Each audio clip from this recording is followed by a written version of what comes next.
দিল্লি তুমি দেখে যাও, আমরা মরি নাই। দিল্লি তাহলে দেখে যাও, দিগন্ত টিভিকে হত্যা করে, ঠিক সংগ্রাম পত্রিকা হত্যা করে, এদেশে আওয়ামীলের মতো অসংখ্য হাতি এসেছে। এক হাতি লোকান্তরে, এখানে লক্ষ হাতি দেখা যাচ্ছে।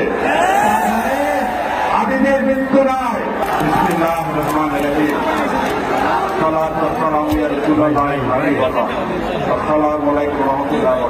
এক হাতি লোকান্তরে, এখানে লক্ষ হাতি দেখা যাচ্ছে।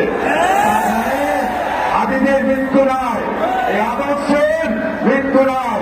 যে আদর্শ আল্লাহ এবং রাসূল এবং এদেশে এক বাংলাদেশে, সে আদর্শের কোনোদিন মৃত্যু হতে পারে না।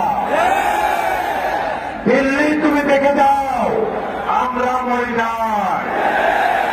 দিল্লি তাহলে দেখে যাও, দিগন্ত টিভিকে হত্যা করে, ঠিক সংগ্রাম পত্রিকা হত্যা করে, এদেশে আওয়ামীলের মতো অসংখ্য হাতি এসেছে। আজকে তোমরা ভারতের প্রতি আলগা ধরনের দেখায় না। সেদিন তোমরা কোথায় ছিলে? যেদিন মাহমুদুর রহমান ভাইকে কোর্ট চত্বরে হত্যা করার উদ্দেশ্যে আহত করেছিল, সেদিনই ছুটির কোথায় ছিল? আজকে কথা পরিষ্কার, এক বিন্দু রক্ত থাকা পর্যন্ত এই দেশে ভারতের অধিপত্য মেনে নেব না। এদেশে আওয়ামী লীগ নামক এই পা আমরা গ্রহণ করব না, ইনশাল্লাহ।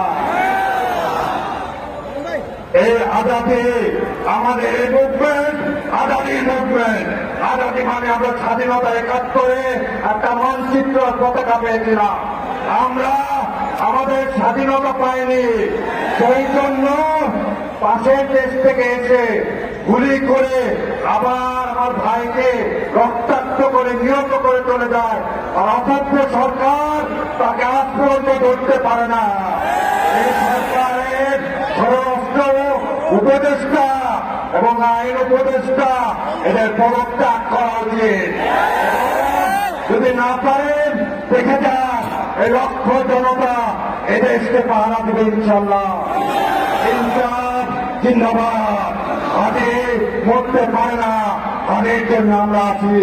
অপর আমরা থেকে থেকে দিন রাত পাহারা দেবো ইনশাল্লাহ। ইনসাফ জিন্দাবাদ।